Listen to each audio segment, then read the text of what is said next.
সে পাই শান্তি। প্রভুচন্দ্র রাজা আপনার প্রভুচন্দ্র মন্ত্রী, বিশাল রাজত্ব রাজার অনেক সে পাই শান্তি।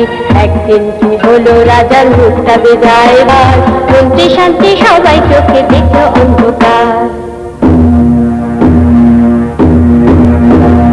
শেষে রাজা গর্জন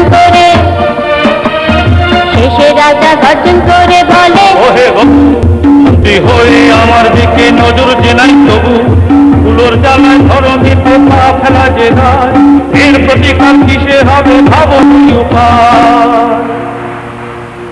সবাই ভেবে গেল তো কর্ম, এ কি বিপদ হলো।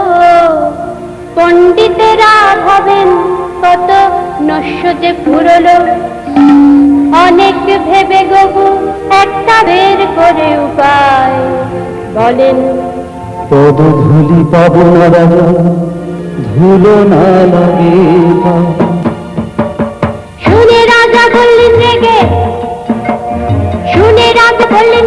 রাখো বাজে কথা, ধুলো কিসে সব হবে, দাও সেই দিকে সব মাথা। পণ্ডিতেরা ভেবে ভেবে পেলেন একটা বুদ্ধি, বলেন হাত দিতে ধুলো হতে হবে কথা শুধু। রাশি রাশি ঝাঁটা হাতে এলো ঝাড়ুদার, সবাই মিলে ঝাঁট দিয়ে যে করলো ধুলাপার।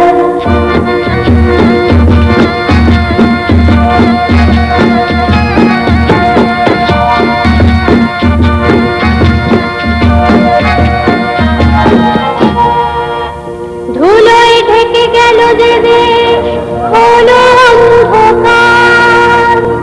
চোখে ধুলো, মুখে ধুলো, কারণেই নিস্তার। কাশতে কাশতে রাজা মশাই বলেন,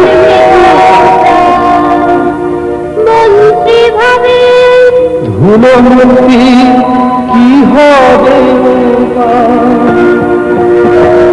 যেই না ভাষা ভিত্তি কাঁধে এলো ভিত্তিওয়ালা, ধুলো ঢাকা পড়লো যখন হলো যে জল ঢালা। নদী নালায় রইল না জল, পুকুরে মাছ মলো, আর ধুলো জলের কাদায় পাকে দেশটা ভরে গেল। রাজার হলো বেজায় চড়ার ভীষণ সর্দি কাশি, বলেন মন্ত্রী বাবু আসত কবে, বয়স যদিও ৮০।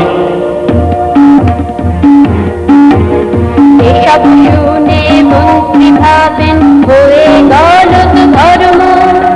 পণ্ডিতেরা বলেন ভূমি ঢাকো দিয়া কর্ম, জামান কোথায় জামান কোথায় খোঁজো চারিধা।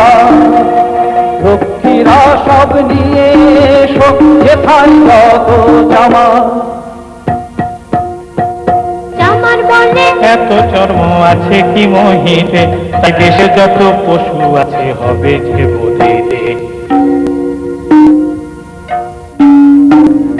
হেন কাজে সব ফলে এলো বৃদ্ধ চামার, বলে রাজা মশাই দয়া করে কথা শুনুন আমার।